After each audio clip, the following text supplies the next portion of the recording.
राधा राधा राधा राधा राधा राधा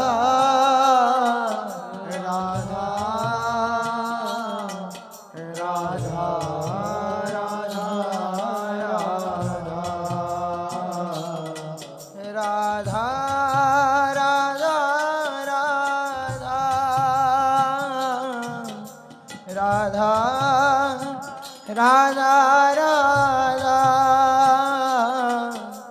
राधा राधा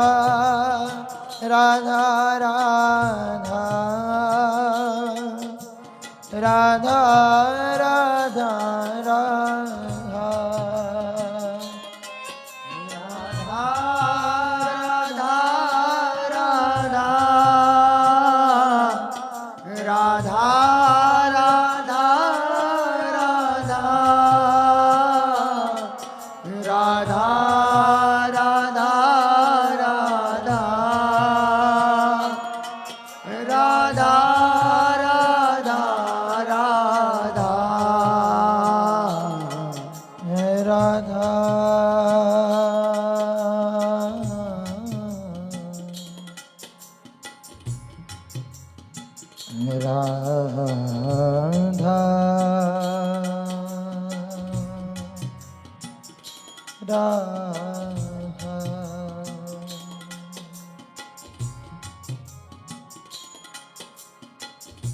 इतना तो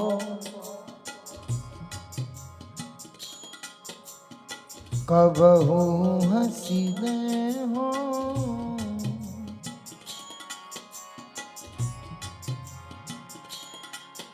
इतना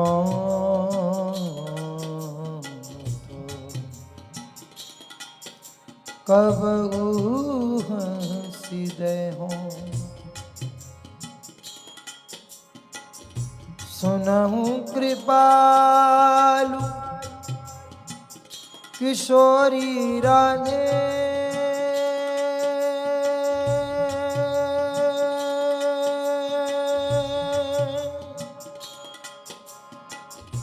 सुनहु कृपालु किशोरी राधे राधे राधे